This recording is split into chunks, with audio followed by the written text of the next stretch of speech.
Hi, welcome to episode 3 of the Clean Sheet podcast on the Distinct Sports Network. I'm your host, Max, Connor in red, and we've got a special guest today. We've got Pavan. Maybe he's going to come on for a few more episodes in the future.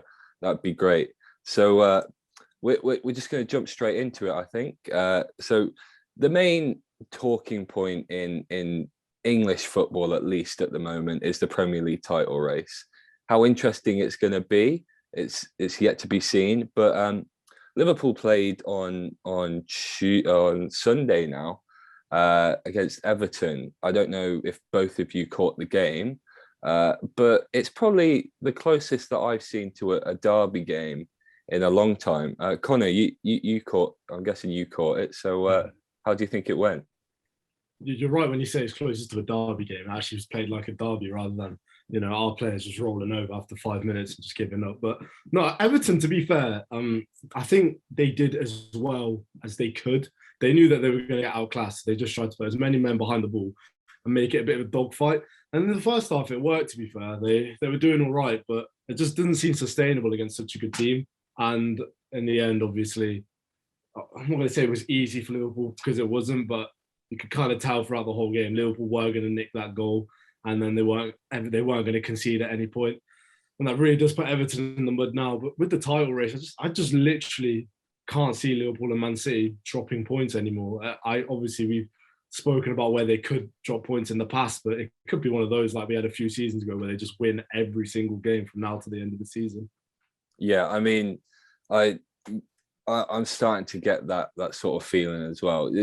Still, that away game to West Ham, the away game to Wolves.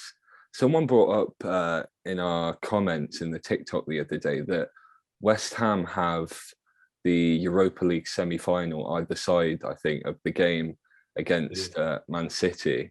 So that is something to look out for. So that probably is going to make that game a slight bit easier. Maybe I might change my prediction with that. So I think it's really down to that away Wolves game now.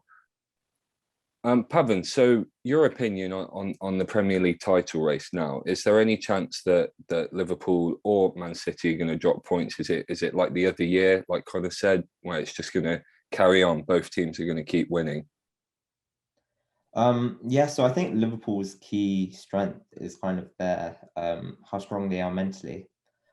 You kind of see every game that they play in. You really feel like no matter what happens within the game, they kind of find solutions to overcome. And I think that's the kind of big difference between Man City and Liverpool is with Man City, you kind of feel like they have to be perfect to win a game. I feel like the forwards are a lot less clinical than the Liverpool forwards, and they often spurn chances. Whereas Liverpool, you feel like they find solutions within the game, no matter how it's going. So I do kind of feel like looking at the fixtures, Liverpool and Man City will both probably win all of their remaining games. I don't really see Liverpool dropping points coming through any of the coming games. So, but I would definitely back City to win the remainder of their games. The only thing I'd say, you were talking about like the mental toughness sort of thing. I think Connor and I touched on this last week. Like, Man City, when they played Atletico, I think they really sort of turned a page then, because that's like the ultimate like mental test, playing a team like that. Like you know how much they're going to try and get under your skin and whatever. So I would sort of use that as a reference. So when maybe like if they're away at Wolves, for example, it's 0-0 in the 75th minute. Can they draw on like that extra something or like pull something out the bag? Because they've had their moments over the years. Like that I was just thinking of that Company goal against Leicester. So maybe they can still pull out those moments. But you're right. I think Liverpool don't have to be perfect. But obviously, I think it's fairly clear that Man City more often than not are perfect. So the one thing I was also going to touch on with that Liverpool game, don't know whether you guys have seen, it's been pretty much all around social media, the penalty call with Matip on Anthony Gordon. What do you guys think about that? think Gordon definitely does step across Matip, and so it is debatable. This is kind of like the finest line in football as to whether that's a penalty or not. We've seen them given and we've seen them not given, but I think what Lampard said after the game is quite true. If that's Mo Salah at the other end, you know for a fact that that's a penalty given. So I do feel sorry for Everton in that way, and Liverpool do kind of have a recent history of these sort of decisions going for them. If you think back to kind of the Carabao Cup final and just generally throughout the season. I think there was a stat earlier where they haven't had a player sent off or a penalty given against them. Penalty for 14 months, yeah. Yeah, something ridiculous like that. But then I'd use instances like I really don't know whether you guys will remember this, but the Jotter penalty against Tottenham that just should have been a penalty. And it was like the most blatant of fouls. Emerson comes behind him and just runs him over as Jota's about to strike the ball. And I don't know whether you guys remember that. And then, of course, like the Kane sending off in that game, which should have been a red. And I know. I personally think it all balances out in the end. But that point again about Salah, if it was Salah getting that penalty, I'm not too sure on that. Connor, what do you think about it? I genuinely think not just Liverpool. I think it's true of a lot of referees when they do big games like that. I don't know why, because we used to get a lot of decisions a few seasons ago. Like obviously you remember the season where we had we broke the record for penalties in a season. They do tend to go the way of the big club a lot of the time, and I don't know why that is. Obviously you saw the Man City one against Everton. Everton were the victims of that again. It does seem to happen quite a lot. I don't know. They say it's corrupt. They say it's this. I don't know what it is, but they do seem to go the way of the big club quite a lot. Us included, Liverpool included. That does tend to happen. But then you get the onesie instances. Obviously, we played Arsenal at the weekend. We had a stone wall penalty. Cedric handballed it. I know people say it's arms are the natural. He's literally dug the ball like that. That's a stone wall penalty, and their penalty is debatable itself. So I don't know. Maybe you're right. It does even out in the end. The only thing I'd ask is, do you guys think if it was one of those, if it's given, they're not going to overturn it? If it's not given, the same, they're not going to overturn it. Do you think, Pavan, maybe that's the case? With the Gordon penalty? Yeah. Yeah. Like I said, I think it's exactly that. But I do think Liverpool get that pen if it's down their end. Yeah, just before we obviously move on from Liverpool, I just got a question for Pavan. Obviously, you're a Chelsea fan. Who's better, Van Dyke or Tiago Silva?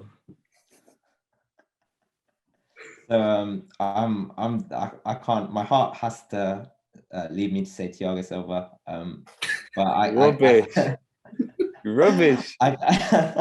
No, I know you've given us a better answer. There's nothing I can say regarding Tiago Silva that will lead me to be unbiased at all, because I've never really seen a player come to the club at that kind of age and just immediately hit the ground running like he has, and just kind of completely embody everything about the culture of the club. The fans have really taken to him, and deservedly so. He is consistently our best player each week, and when he's not playing, the whole team kind of falls apart. I don't know if you saw the game the other day when Christensen and Sarr were playing in the back three, and it was not. Oh, yeah. It was the Arsenal game. It was not the same without him. But yeah, I can fully appreciate how much of an incredible specimen Van Dijk is. I can't speak rationally about Tiago Silva. So is that a sort of no comment, a non-answer almost? It is what it is, isn't it? I think deep down we know your answer. You just don't want to say. I would just like to say that Tiago Silva is doing this in the Premier League at 37 years old, and has won a fuck ton throughout his career. So all time. You're right, all time. I don't think it's particularly close, of course, but I just at the moment. Yeah. Well, I've got to give the edge to Van Dijk at the moment. Yeah. I mean, I don't think I do think it's like very close. I think they are the two probably elite. I love Tony Rudiger also. Ruben Dias is top quality. John Stones is quality, but I do think those two are the by far the top centre backs in the league. Yeah. So, well, you just mentioned him, Antonio Rudiger. His contract's expiring at the end of the year, and it really doesn't seem like he's going to stay. I read a report that Real Madrid are pretty close to getting his signature. How much of a loss would that be for Chelsea? And could they? Who are you looking at to replace him? Yeah, so Tuchel pretty much confirmed in his press conference that Rudiger's going to leave in the coming year, and it is the absolutely huge loss. So Rudiger's kind of career with Chelsea has been an interesting one because he has been up and down. It's only really the last sort of 12, 18 months since Tuchel's come in that he's sort of stepped up his game several levels, and he truly has been performing on a world-class level on the left of a back three, which is probably his best position. I think the key thing with Rudiger is not just his on-the-pitch presence, but in the dressing room as a leader. There aren't really many figures in football these days who can kind of replace that. You're kind of looking at that kind of Sergio Ramos sort of influence on the pitch in terms of aggression and inspiring others, and he really is that player for us. So there isn't really a ready-made replacement that you can look at in the transfer market. I definitely think there's a huge scarcity of like top level centre backs at the moment. We have got Levi Colwill, who's on loan at Huddersfield at the moment, a left-footed centre back, and he is kind of the guy who's being touted as sort of the next big thing from our academy. So yeah, hopefully he can come in. But yeah, we're definitely gonna have to dip into the transfer market and see what's available. So what? So I think you've got Sarr as well. Do you think he's not a factor next year then? I've seen Sarr. I'm not the biggest fan either. He's not Chelsea level anywhere near. Maybe as a squad player to play a few games every season, maybe. But I mean, we let Mark Gurhey go, who's a much better centre back last summer. Yeah. For Tomori as well, we let go, who's a much better centre back. And now we're stuck with a shortage of centre backs. Yeah, the only good thing is you got a fair amount of money for both, didn't you? So yeah, but they're worth a lot more now. I mean, I think it was 25 million for both of them. And now we're looking at spending maybe 70, 80 million on Jules Koundé, who's not anywhere near the same quality. So it's just kind of the Chelsea way at the moment. We kind of lose these academy players and then regret it in a few years and end up spending a lot more money than we got them for to try and get them back or bring in another player. Yeah, but it's sort of understandable, right? That they want to leave. They want that sort of security with like if they're going on loan every year, you know, and they can get like a move. Like you think of Tomori, like the chance to play for AC Milan, get a big contract. I imagine he would have got a wage increase. Like surely it's a no-brainer for most of them to want to leave. Yeah, which is why it's up to the club and the manager and everyone around the academy to convince them that there is a pathway available. That's what Frank Lampard did so well, and that's why we had so much success with Mason Mount and Reece James and so many others. The reality is, if the pathway's there, most of these guys have been at Chelsea since they were 8, 9, 10 years old. They dream of playing for the club. They have that mentality that Chelsea is sort of the only club they want to play for.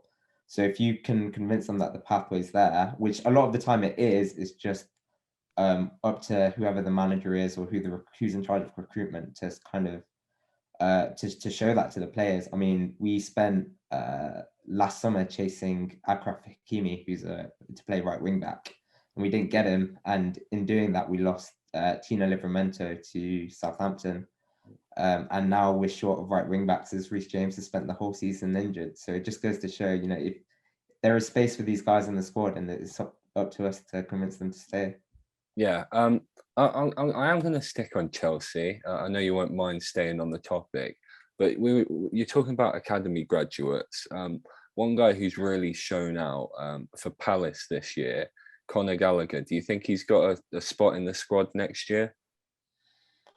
100%. He has to. He is kind of ticked every box you can tick as a Chelsea player going on loan. He was successful in the Championship. He was the best player in a very bad West Brom team, and he's the best player for this Crystal Palace team at the moment. He is probably perfectly fitted to the way Tuchel wants to play in terms of the pressing and the energy that he brings to midfield. And I think he'll be a huge part of a midfield overhaul for us. At the moment, the way we play very much depends on whether or not Jorginho is playing, because if he's playing, we have to play a lot slower. He hasn't got the legs to get about and press, and we don't have enough guys in midfield who can kind of get about and allow us to play at the pace that we want to play. So I reckon a few guys would definitely be leaving in the summer, and Conor Gallagher is certainly going to be one of the guys who comes in and allow us to open up a lot more as a team and play a lot more front foot, high pressing football, which I know Tuchel wants to do. Any names off the top of your head that you've seen around rumours? And Declan Rice right. would be the dream. Probably not going to happen this summer. I think I saw 150 million as the price that quoted. But yeah, that he is kind of he has to play for Chelsea one day. He's from the academy, a huge Chelsea fan, best mates with Mason Mount as well, which doesn't harm. But Rice has got to be a Chelsea player one day. Yeah, it looks a bit written in the stars. Okay, so moving on from Chelsea to the teams just below them, in the Champions League race, probably think it's got to be a 2-horse race now. I mean, Arsenal and Tottenham, you can never count out what they're going to try and do, but I don't think Man United are a factor here anymore. Pavan, who do you have getting that 4th spot? Arsenal, and I've changed my mind in the last couple of weeks or so. One, because of Arsenal's form, they have sort of came through a difficult patch for them. But 2, it does kind of feel like Antonio Conte's already got one foot out the door, and it is kind of the exact same as that second season at Chelsea, where when Conte's gone, his team just looks so uninspired, and I think they haven't had a shot on target or something in both of their last 2 games. And Tottenham they don't look anything like a team capable of getting top 4 at the moment. I could be wrong, because they have the quality up front to turn it around and to snatch games from nothing. But I think from a footballing perspective, Arsenal are by far the better team and would probably be deserving of a top 4 spot. Yeah, Connor, what about you? Slightly different spin on it. I think it will be really close, but obviously it is a 2-horse race. We're out of it. We were out of it long before the Arsenal game. We're shit, but this isn't about us. It's about Arsenal's remaining games. Let's say they draw to West Ham, they beat Leeds, they beat Newcastle, they beat Everton. Spurs' remaining games. Let's say they beat Leicester, they lose to Liverpool, they beat Burnley, they beat Norwich. So that would put Spurs on 67 and Arsenal on 70. But obviously, with 3 games left, Spurs and Arsenal face each other. That would be the big one. So it really, really does just come out to a shootout between that game. That's how I think it will end. It's at Tottenham Stadium, and I think Spurs will win that game. I know Spursy this, Spursy that, but can you really see? I know they did at the Emirates, but in front of their own fans in such a big game, can you see Kane, Son, Kulusevski being quiet against Arsenal's backline, who have looked shaky? Like, we could have banged a few past them. Chelsea, they beat Chelsea. They still scored 2. Their defense didn't look very good. I don't know. I think if Spurs win that, then obviously they both finish on the same points and Spurs get top 4 on goal difference. I don't know. It really, really does all just come down to that Spurs-Arsenal game. But you can never write out how bad both of them can bottle it sometimes. Obviously, you've seen them both already lose to Brighton at home in this race. I'm not saying that there's a way in for us or West Ham or anyone. It will be between these 2 teams. But I don't know. I think it will just come down to which team has a bigger bottle on the day they play against Arsenal. Yeah, no, I agree with Pavan that Arsenal are probably the favourites, but I also agree with Connor, because I just got a feeling that Spurs are probably going to get that 4th spot. I know, Pavan, you've got maybe bad feelings towards Conte of how it ended with Chelsea, but I don't know, that I still think that Spurs attack is so good. But Connor, you said that the Arsenal defense is shaky. Tottenham's defense isn't great either. So I I'm gonna stay fairly on the fence, but I think I would just side slightly with Spurs. Yes. But no, as you said, there's no chance United or West Ham get anywhere near that. I think West Ham solely are focused on the Europa League campaign as well. And if they did, I don't have this on the brief, but if West Ham, maybe got to the final, I think there's a good chance they can get past Eintracht Frankfurt. If they can get to the final, do you think maybe we could see West Ham in the Champions League next year? It'd be great, wouldn't it? Imagine watching the Champions League, and obviously Mark Noble says he's going to retire at the end of this year. If they get Champions League, Mark Noble will say, yeah, one more year. Imagine seeing Mark Noble in the Champions League in a West Ham shirt. I think it'd be amazing. I'm here for it, to be fair. Obviously, I don't have any qualms with West Ham. I don't support a London team or anything. And I think it'd be amazing. But obviously, Frankfurt it'll be a tough game away because the Frankfurt fans are crazy. But I think there's a real possibility. I know Rangers have got Leipzig and that'll be a tough game, but the final of the Europa League is West Ham versus Rangers.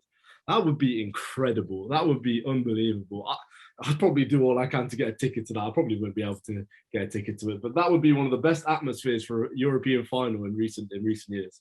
Yeah, I don't know whether you saw at the Camp Nou, the Frankfurt fans sold out. Well, they sort of I don't know how they got hold of them, but I think Barcelona season ticket holders sold their season ticket to Eintracht Frankfurt fans, and they got the whole of the top of the stadium on one side. It was it was crazy. It was crazy. Pavan, how do you feel? Do you think we could see West Ham in the Champions League next year? 100%. They've got a good chance, a decent chance. They are a really strong team, and I think they have just fallen off in recent weeks in the Premier League purely due to the fact that they have been prioritising the Europa League. But no, 100% on paper, their team is definitely capable of going there. And David Moyes has proven how good of a manager he is at West Ham. They're very strong defensively, very solid, and they're very strong from set pieces. And they've got a good balance to the team. They have players up front who can cause damage. So 100% they can do it. Whether they'll have the European nerve and the bottle to do it is another story, but 100% they've got the quality. Yeah, I think if they came across Rangers, if they were facing Rangers, they'd be a lot happier. If they were facing Leipzig, maybe. So down to the bottom of the Premier League, sort of heated up a bit the last few weeks. I think Connor, you and me, we had it sort of a closed book almost. It was all finished, but Burnley, we were sort of passionate about the sacking of Sean Dyche, but their board must have known something that wasn't open to the public, because they've come roaring back 2 straight wins, and they're out of the relegation zone now. So in your new predictions, do you still have Burnley going down, or Everton maybe, or I know we've just seen the Leeds result. Who do you think's gonna end up as a third as team? Unbelievable as it may be, I can't believe it. I'm actually saying, but I do think Everton are going down. They got the hardest running. Everton still have to play Chelsea, Arsenal, and Leicester.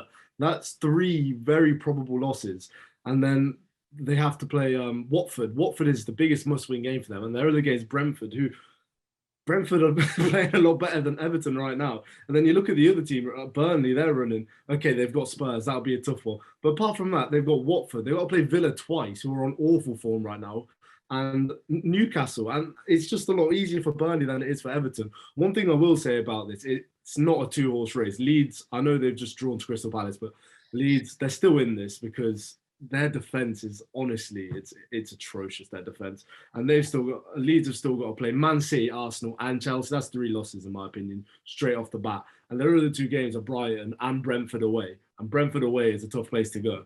So what I will say is Leeds are not out of this, but I do have Everton going down, and I can't believe I'm saying that, because they've obviously never been relegated from the Premier League. They're a Premier League club. See them in the Championship playing MK Dons away next season would be unbelievable. Yeah, I mean, it's crazy to think. I was saying to my dad, imagine Cova playing Everton next year. It's just it's one of those you're just gonna definitely get yourself down. Pavan, do you agree? Do you think Everton are going to be in that 18th spot? Yeah, I do agree, but I do also agree with Connor that Leeds are not out of it, because I can see both Burnley and Everton picking up points in the remainder of the season. Burnley have kind of somehow gone back to that sort of early Dyche era where Turf Moor just kind of seems like a bit of a fortress. Obviously, two recent home wins, and they've got more home games to come. It kind of feels like they're going to be okay now, which is crazy considering everyone kind of sort of just accepted they were down not long ago. But also Everton, I can also see them picking up points in the next few weeks or so. I did think that the Everton team against Liverpool did show fight, and they were certainly playing for the team. Like we said earlier, it felt like a proper derby game. That was not really the performance of a relegation team. And Lampard's quite funny because he is absolutely insistent for most of the season that he wants to play an extremely attacking, high press football, and then he turns up to Liverpool with one of the deepest blocks I've ever seen.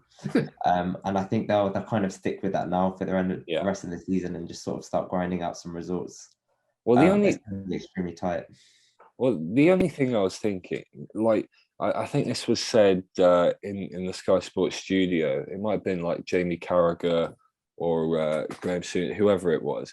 But like, you've seen Everton over the last few months, and they look like a team who are just, oh yeah, we're too good to be down here. We'll be fine. We don't have to fight. That was the first game you've seen them like show fight. And okay, they didn't get any points, but it's Liverpool. If that was maybe I don't know, a West Ham or a Leicester, you think, yeah, they can get a point out of that where they're not just going to have to rely on quality. They had some fire under their belly. And I don't know, that might go next week because it's not a rival next week. But you know, you've got to think like the Everton players have really, they've sort of got to look at themselves because the way they played the other day, there's so much passion compared to the other games. And yeah, as I said, I understand that it's a rivalry, but like it's just, I think they've cheated sort of everyone by just assuming they're too good to be down there. We did also touch on this, but I'm going to go a bit more detail. I'm going to ask the question: Did Burnley maybe make the right decision sacking Sean Dyche? It's so hard to say, because obviously Sean Dyche, what he did at Burnley can't be like undermined. He kept that team in that league for 7 years. He got Europa League football one season, and they've never really actually been in a relegation battle. If you look at their results, they've come 17th a few times, but both those times there was never a relegation battle. This is their first proper relegation battle this whole time. I don't know. Do I think he would have kept them up? Probably not. Sometimes it can go one of two ways. You see it all the time. Obviously, the season Watford went down. They changed Nigel Pearson right towards the end. They got battered every game they went down, and it really can just go one of two ways. You can get that new manager buzz around the place. Everyone wants to play for the new manager. It's a new feeling, new style, and everything. Or it can just go southwards completely, and it can cost you your place in the Premier League. And it looks like it's had a positive effect on the players. And I don't know, those two games against Villa are going to be huge for Burnley. And Villa right now probably looking over their shoulders nervously, only 8 points off. And Steve Gerrard's come in and he's done a pretty shit job, to be honest. He hasn't done very well with that Villa team. But yeah, Villa will be looking at those two games against Villa. Burnley will look at those two games against Villa and the game against Watford. It's 3 cup finals, pretty much. And do you think if they can get 6 points out of those 9, they'll be all right? Yeah, you touched on Villa, and I'm just gonna say quick. He had like a great start, and it just all seemed to like have completely fallen apart. I don't know what it is. Maybe just the sort of the players were lifted by the new manager. Now that's worn off. But back onto Burnley. Pavan, do you think maybe they made the right decision, or is it maybe too early to tell? It's too early to tell. Of course, if he keeps them up, it's the right decision. You can't really argue otherwise. But yeah, we see it all the time. New manager comes in and the players just start stepping up again. There's definitely pieces of information that we don't know about. I don't know what happened in the dressing room or whatever. But I guess the reality is maybe things just had gone stale after a while and the players needed a lift, and they seem to have got that. So Yeah. let's see what happens. Yeah. So just final predictions. So do you guys both have Everton going down, or? Yeah. Okay. I'm not, because I'm sort of not inspired, but I think what I saw against Liverpool, I'm trusting that they'll keep that sort of motivation going, and maybe start performing and pulling out a few results that you maybe think they wouldn't. So that's all on the Premier League that we're going to touch on. We're probably going to move on to the Champions League now. So maybe just looking at last week, or 2 weeks ago even, quickly. Pavan, we've already spoken about it. I'm just going to get your thoughts on mainly the Chelsea game against Real Madrid. I know you're not going to be happy with the result, but it's probably the first leg that really killed you, because obviously in the second leg is pretty much a great away performance in Europe. Yeah, it was quite heartbreaking, the second leg. We definitely shot ourselves in the first leg. Cheap giveaways, silly goals, which we've been doing a lot this season. But that second leg performance was quite outstanding. We created so many chances. It really was kind of the typical Tuchel Chelsea performance in the Champions League that we were used to seeing from last season. I thought we were comfortably the better team compared to Real Madrid. Just had way too much speed in our play, way too aggressive, and they couldn't really deal with us for those moments. But the one place where we're lacking is up front. We don't really have those clinical strikers, and we were unfortunate to be victims of just an absolute masterclass from Karim Benzema, who just completely tore us apart. And yeah, that's the way it goes at the elite level. It was unlucky, but we can be definitely proud of that second leg performance. Yeah, you mentioned Karim Benzema. I've said he is. I think Connor said he is as well. Do you think he's the Ballon d'Or front runner right now? Yeah, Ballon d'Or front runner. Yeah, I think Mbappe is probably been hindered by PSG going out early in the Champions League, but yeah, you can't really argue with Benzema. And what I know you don't want to hear this, because you're not like not the biggest fan of his, but you don't rave about him like maybe I do. What if Mo Salah goes and wins a load of trophies with Liverpool this season? Maybe. I mean, it would be, if Liverpool win everything, which they very well could do still, then it'd be hard to argue against Mo Salah. I think the reason why I don't rate him as highly as maybe a Benzema or an Mbappe is I kind of feel like they are the sort of driving force behind their team. They're the carriers of their team. So I feel like if you swap Salah for, you've seen it, whichever forward plays for Liverpool just absolutely smashes the goal records. Haven't they got like sort of 3 in the top 5 scorers, or 3 in the top 10? Yeah, well, it'd be the 3 play. Yeah. So no, you're right. I didn't. I had Salah second, but I think he's got back on the goal trail, hasn't he? So, well, against United at least.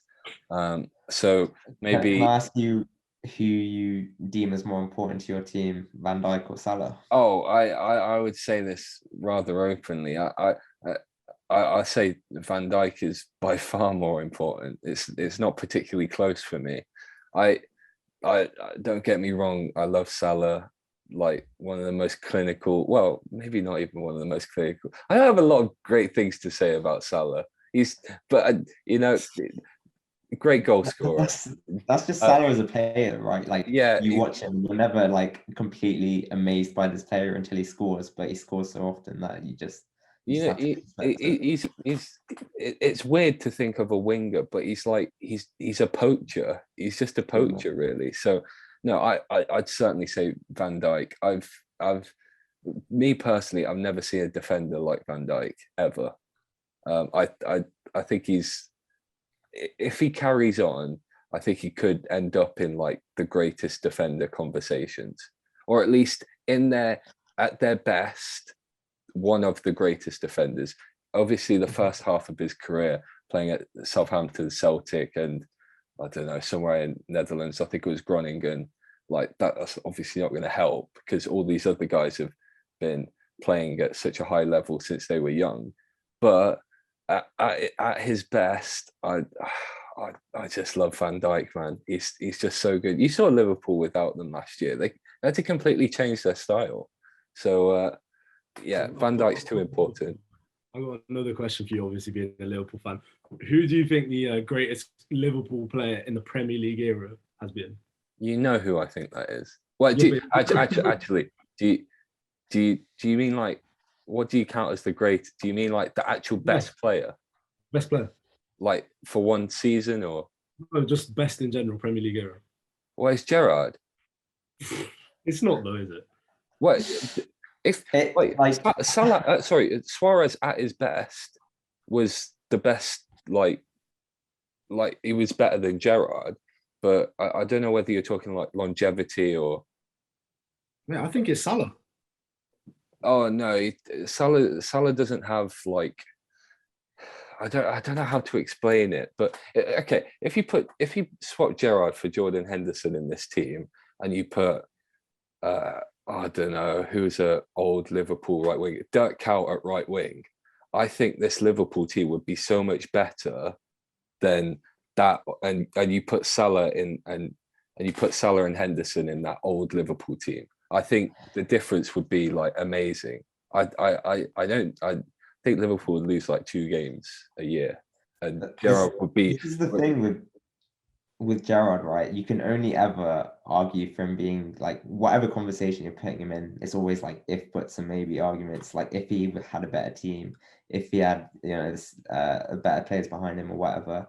But you can't like. There's so many players that you can make that argument for. I don't really understand why he is the one who so consistently has that kind of argument applied to him. And he did also play in top teams. The teams with Alonso and Torres was an outstanding team. And there was a few good players, but it wasn't like a Premier League title winning team.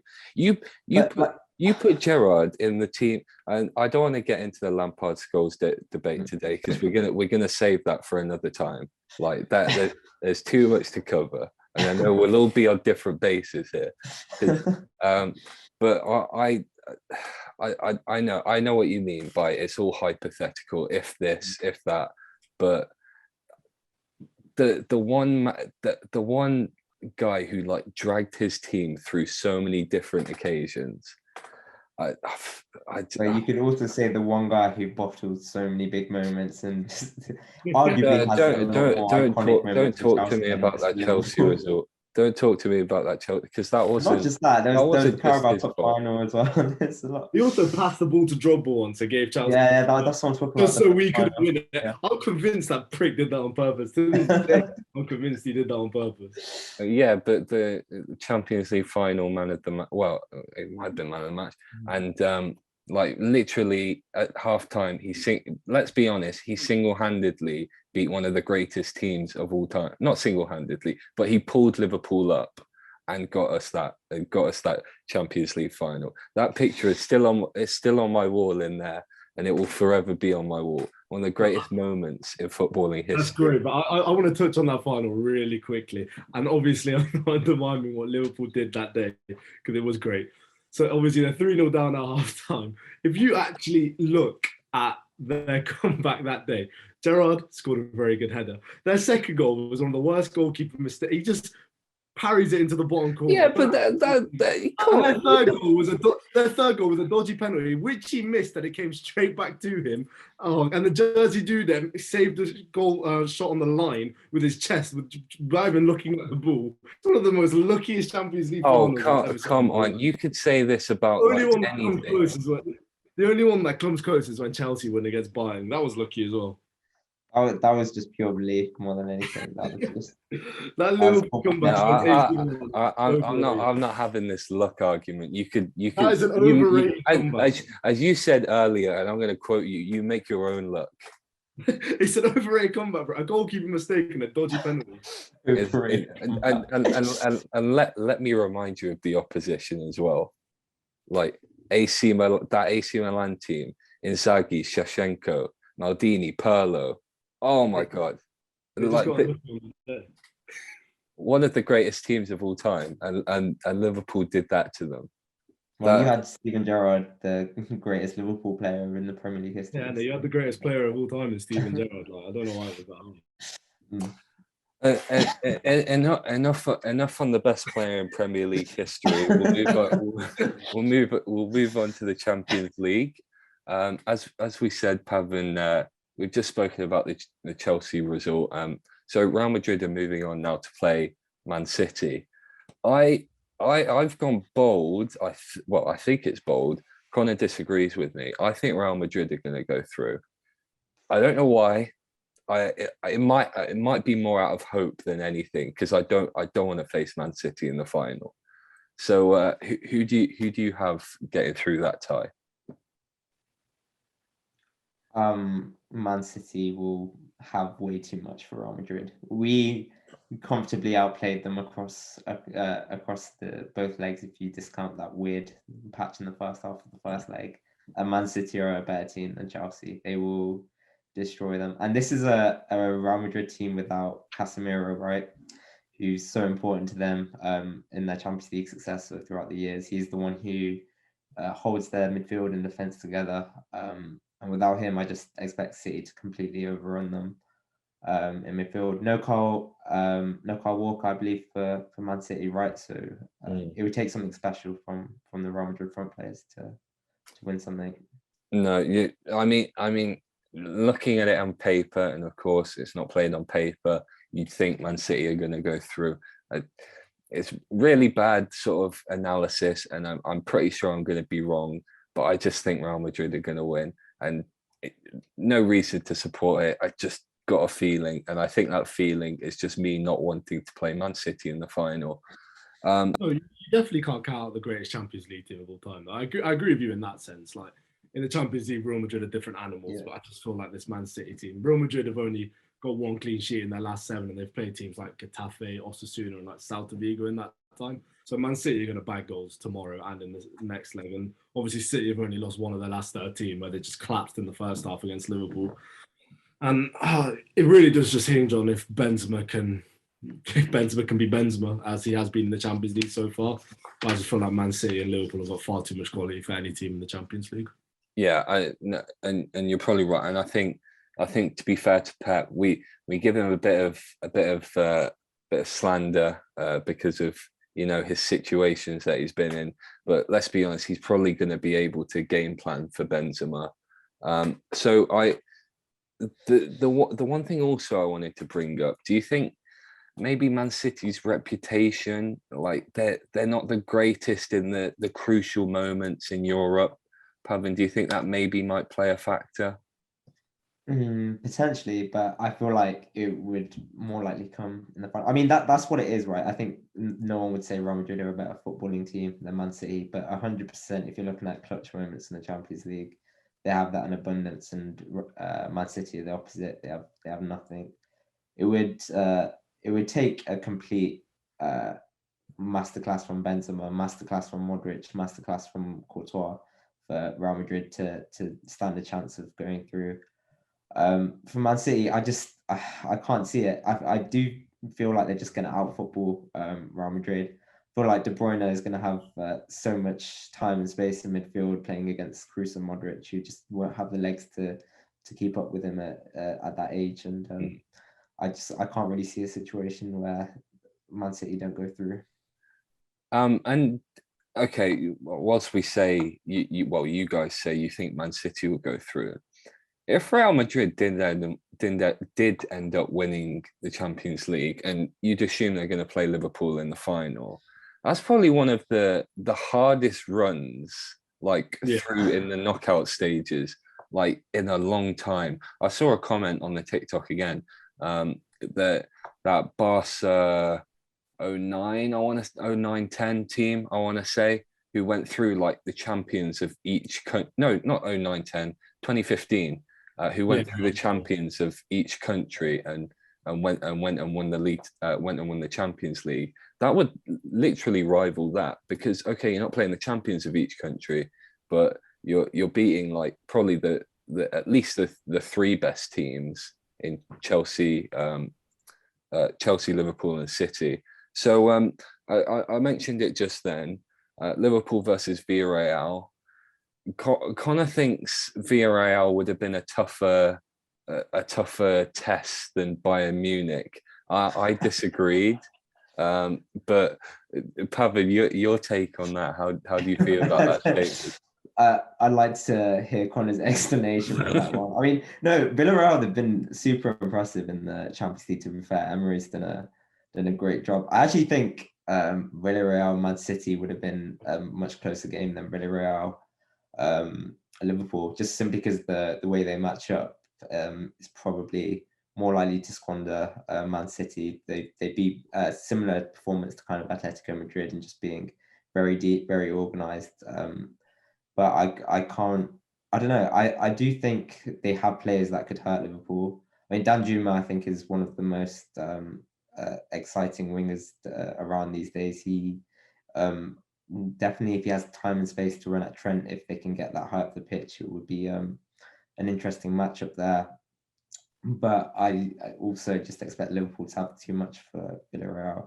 Pavan, why I say that Villarreal will be a tougher opponent for Liverpool than Bayern is Liverpool and Man City are just so far ahead of everyone right now. And I think Liverpool and Man City both walk Bayern. I know they've got Lewandowski, but Bayern don't impress me that much. The Bundesliga is not a tough league. It's not a tough league to win. And obviously getting dumped out by Villarreal, there's a reason that Liverpool would have walked them. And Villarreal, I don't know, when you play a team that's got nothing to lose, what have Villarreal got to lose? Then they shouldn't be in the semi-finals of the Champions League. They're in the Champions League on a wild card because they won the Europa League. They've got nothing to lose. They won't have any fear. Do I think they'll get through? No. But do I think it'll be a tougher opponent than Bayern? Yeah, I do. I really do believe that. And even like tomorrow, the first leg, it's at Anfield, and Liverpool at Anfield this season in the Champions League, it's been tough. They lost it into 1-0. They drew to Benfica 3-3. And I don't know. I think Villarreal will go to Anfield with a very defensive mindset. And I think it will just be a slow grind like Liverpool. And they'll eventually grind them down and they'll beat them maybe like 1-0 or something like that. And then Villarreal at home, they'll probably just go fearless. I think Liverpool will win, but I don't think they'll walk them. I would add context to the two, like you mentioned the two Anfield knockout stage results. Like they already had like pretty much, well, not the ties in the bag, but you know, they weren't really at like themselves because they already had that lead. And I don't know. I think there'd be some context in it. You might have a point, but I think just solely they could be taken out of context. So I've got Liverpool as well. I don't really see a problem with Villarreal. I think Bayern would have posed us a tougher test just because of the sheer quality. Okay, I know, Pavan, you've mentioned this to me before about their lineup, how it's like probably one of the most attacking lineups that you'll see. I mean, could Liverpool expose that very easily? Yes, but just as easily, Bayern can go and score with the best of them. So, Connor mentioned it just a second ago. And we've mentioned it a few times about the Bundesliga and maybe the lack of quality in it. Do you agree in that sense? Well, having watched Timo Werner struggle to kick football for the last 18 months at Chelsea, it's hard to stray too far from that opinion. I think the main difference is stylistic as opposed to quality in terms of most teams just play with such a high line, which is completely different to what you're going to experience playing in the Premier League or any of the other European leagues, really. So I think it just suits a different style of player. I think it's a fun league, an exciting league, especially if you're a young player. It's where you want to go to get opportunities and stuff. And I do think Bayern are probably being a bit underrated in terms of the quality they have. They were quite unlucky against Villarreal. And I definitely think they'll be back next year in the Champions League to make a strong challenge. But 100% just stylistically is very different to what you're going to experience in most other leagues. Yeah. All right. So I think we did say we've all got Liverpool in the final, right? Yep. Yeah. So, and for argument's sake, I'll just concede that City are probably going to get to the final. Um, so, if Pavan, if it was a Liverpool versus Man City final, I'm confident quietly because of how that FA Cup semi-final went. How do you think? How do you think it will play out? I would actually have Liverpool as closer favourites to. I'd say they have a higher chance of winning the Premier League than the Champions League, just because I feel like I know it kind of seems a bit counterintuitive, but I feel like Pep has just messed up one too many kind of finals and big games, and sooner rather than later he's got to get it right. And I do just think that the time has surely come now for a team that good with that many, expensive world-class players. They've got to win it sooner rather than later. And I feel like now it's got to be this season. Yeah, and Connor, yourself, do you have Man City as maybe the slight favourites as well? Yeah, I said before the season, I thought this is finally the time Man City win. I'm praying if the final City Liverpool, I'm praying for a Man City win, to be honest, and I do think they'll get it done. Yeah, I mean, I've got to disagree. That's just, I'm not going to not back them in this scenario. I think Liverpool are at least going to do the treble this year. But well, I mean that you say the treble, but you mean the quadruple then, because the Carabao Cup doesn't count as part of the treble. Well, I'll get onto the FA Cup in a moment. So I mean, we spoke about this last week, me and Connor. If Liverpool went and won four, and maybe for an easier argument's sake, three trophies, do you think that makes them the greatest English side, the greatest European side, whilst for a single season at least? They're probably not my. I wouldn't have them as the greatest in terms of like how much I enjoy watching them. But like from success, from a pure success point of view, 100%, it would be an outstanding achievement. I think mainly due to the level of competition that they're coming up against. This isn't like a ridiculous Man City Pep Guardiola team, and the standards that they've set is so high in terms of winning games and just being completely ruthless. So yeah, it's hard to argue against. Yeah. Okay. Well, that was a similar response to what we got. And finally, well, maybe the penultimate topic that we'll talk about, the FA Cup. You just mentioned that maybe you thought I would have Liverpool winning the FA Cup. I don't. I've said this for a couple of weeks now. Well, actually, no. I think, yeah, I said this for a couple of weeks because I had Chelsea going to the final. I actually had Man City going to the final, but obviously Liverpool got through. I think Chelsea would have beaten either Man City or Liverpool. I don't know why. Obviously, they haven't had as good a season, but the way Chelsea have played against Liverpool this year, I think they've been the better side in most of the games, to be honest. Like that Carabao Cup final, they could have easily won that. Let's be honest. Okay, Liverpool had a disallowed goal as well. The offside with Lukaku. I know you probably think it's onside, but it's not. So, so how do you think the FA Cup final will go in a couple of weeks? You're definitely right that our performances against Liverpool have probably been one of the biggest highlights of our season, and that generally just is Chelsea under Tuchel. We're not great against the smaller teams, but these players and Tuchel just kind of has a knack of getting it right in the big games, and just we find ways to completely control our opponents. We control the ball, control the opposition's threats, and really just turn up in those games. The reality is we are playing so poorly at the moment. That's going to have to take a sharp uplift in form before then, because the way we're playing right now, we're not going to come close. And it's dangerous to think that we can just keep turning it on for the big games. So let's see what happens in the coming weeks. Hopefully, Reece James can keep fit, and a few others. We've had some bad luck with injuries recently. So yeah, I would probably put it on the Chelsea win.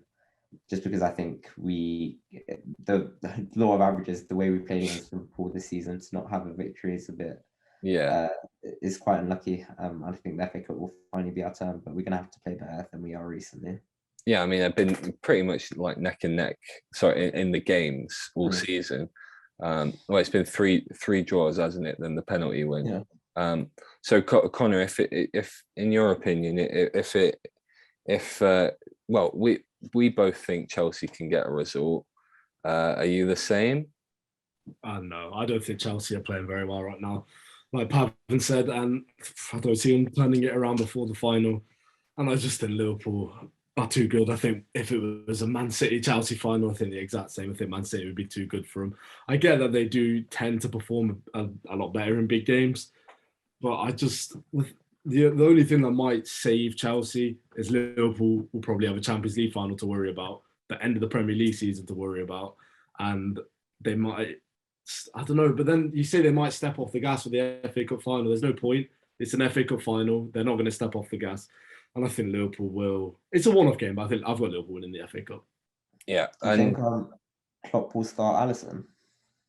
Yeah, Alisson played in the semi-final. He's played the last few FA Cup games. Yeah. So, I think he will start him. Kelleher played mainly like the League Cup games and obviously in the final. Did quite a good job, to be fair to him. So, Connor, I know you had like your topic that you wanted to go and talk about. My weekly tangent. I think it's very... Everyone knows Sir Alex Ferguson's the greatest manager of all time, and if you disagree with that, then football's not really your sport. But obviously, then that begs the question: who's the second best manager of all time? You got Wenger, Pep, Bob Paisley, Mourinho to an extent, but people seem to forget that football existed before 1990s, 2000s. The guy that I've got as the second greatest manager of all time, no one knows who he is. And it's actually quite sad that it's just a forgotten story in football. The guy's name is Guy Rowe. Guy Rowe was a player for a little village team in France. He was a player for Auxerre in the late 50s, early 60s. And Auxerre's a tiny little village. It's 35,000 people. Obviously, it's tiny. You could fit that amount in the Ricoh Arena. But so when he took over, he was a 23-year-old player manager. He only took over because no one was managing the club. They were in the amateur leagues. They were in the bottom, like the very bottom level of French football at the time in 1961 when he took over as player manager. Then he later became manager. And it's just a great story as Auxerre's a tiny little place. There's one bar in the whole place. And there's stories where from the locals, players would be in the bars the night before a match day. And the word would get to him and he'd go to the bars, drag them by the ear and get them out because he really wanted to implement a culture at Auxerre. And by 1970s, he managed to get promoted to the third division, which is the professional leagues. And then by 1974, he's in the second division. And by 1980, this tiny little town is in the top division of French football, which is just incredible. And they managed to get a little bit of money when they got to the top division. And I think there was a player at the time, his name was Olivier Rouget. He was I think he started for France, and I think he was really interested in going. But instead of splashing all the money on him, he created a state-of-the-art that's still going to this day, Auxerre's Academy, which is one of the best academies in France now. And it just shows how much he really cared for this club. And by, I think it was the 1995 season, he'd taken this tiny little team and he'd won the league and the cup in the same season in 1995. And he carried on. And it took until 2005 for him to retire. And in that 2005 season, he won the cup. So if you actually just think about that for a minute, he managed the same team from 1961 till 2005. He won 4 French Cups and the league. Do you know how many different eras of football that actually is? He managed the same club from when Pele, Eusebio, and Bobby Charlton were youngsters, all the way until Ronaldo and Messi started playing as youngsters. He stayed at the same club for 44 years. And it's sad that stories like this kind of go forgotten in the footballing world. Not many people know who Guy Rowe is. And if you speak of Auxerre, you just think of them as like a little yo-yo club between the top 2 divisions in French football. But no, I've got Guy Rowe as my second greatest manager of all time. I feel like stories like this need to be spoken about more in football because that can't go unnoticed, staying 44 years at the same team. It's actually mind-boggling if you think about it. Yeah, I had heard of him. I I wouldn't have been able to recite it like you just did. But no, I did know that there was an Auxerre manager who brought them up from obviously such like the lowest of low tiers, and brought them up into a first division side. I didn't even know he won the title with them. So yeah, I mean, the more you know, and like that's the thing. Like, I I've always said I think the players literally at this current moment are the best ever players. Like they, because there's so much more like physically that they're helped with, like just like everything. There's so much more information, and they could just evolve so much more. But that's probably not the same with managers, I don't think. So like when I say like the greatest players are probably right now in this current generation, I don't think it's the same with managers. So you're right. These guys who are getting overlooked because really no one knows anything about them because of probably the internet, and like and no one's really looking at, no one's really thinking of Auxerre when you're thinking of the greatest managers of all time. But yeah, I mean, I'm not going to disagree with you because you're probably right. So yeah, I'd pass it over to Pavan. The only other guys, like, yeah, as you mentioned at the start, Pep, Wenger. Yeah, they're all fair arguments. Yeah, I mean, I hadn't heard of the guy or the story really. I'm not going to pretend like I was knowledgeable of it. Not, yeah, that sounds like an incredible achievement. Yeah. I think from like my lifetime, from what I've envisioned, I'd have to say Pep is definitely the second for me, just from over Mourinho and over Wenger. I think, yeah, and the reason I say that is that Barcelona team was just the greatest football side I've ever watched. Just that, like, genuinely a pure joy to watch. Obviously, he's had the best players to manage, and his time at Man City will definitely best player of all time to manage. And his time at Man City will definitely be tinted if he doesn't win a Champions League. But from my lifetime, I'd definitely say Pep.